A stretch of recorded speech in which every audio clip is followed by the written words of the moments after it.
Vous venez de tenir une masterclass sur l'art oratoire et la prise de parole en public. Pouvez-vous nous dire qu'est-ce qui vous a le plus marqué lors de votre descente à Bayardel?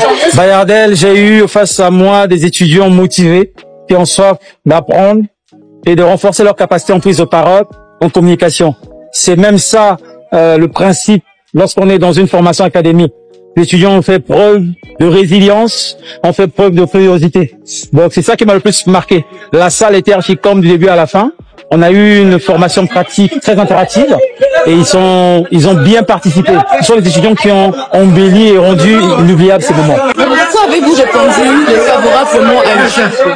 J'ai répondu favorablement à la demande de l'UFEMCO parce que je suis quelqu'un qui est convaincu que la transmission du savoir ou le partage des connaissances est l'un des piliers de notre génération, de notre jeunesse. Si entre nous déjà on arrive à se transmettre les bonnes valeurs, les formations, l'expérience et les connaissances, je pense qu'on créera déjà une certaine élite qui va pouvoir anticiper sur beaucoup de défis à venir.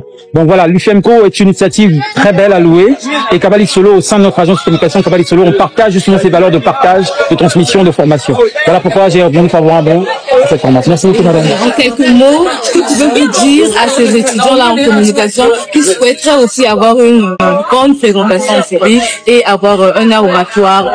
Écoutez, on a plus ou moins étalé ou exposé quelques points parce que la prise en parole en public est complexe. Il y a beaucoup d'éléments qui rentrent en cours de jeu, mais il faut retenir que les points essentiels qu'on a abordés aujourd'hui avec les étudiants sont essentiels. Il faut quand même avoir la connaissance, la maîtrise de son sujet. Il faut avoir travaillé la posture, la présence pour renvoyer les signes de crédibilité, de confiance. Il faut avoir l'assurance en soi, la confiance en soi. Il faut bien évidemment être fort en improvisation.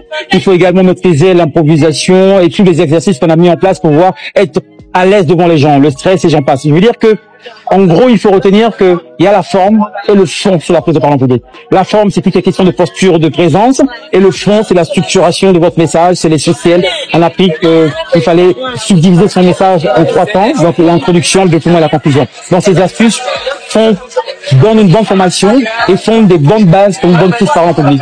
Donc je résumerai en disant, la prise de parole en public, c'est la forme et le fond. Et pour finir, un dernier mot à l'intention de l'UFEMCO. Belle initiative, continuez comme ça. Des femmes engagées, des femmes engageantes, percutantes. Une vie sans cause n'est pas une vie. Vous avez votre cause à vous. Cette initiative n'est pas la première ni la dernière. Vous êtes sur le bon chemin. Merci à vous. Je dis oui à l'échange de connaissances, au partage de connaissances, à la transmission de la connaissance. Merci à l'Université Mangabi, au doyen, à M. Boussoto et à l'UFEMCO. Merci beaucoup.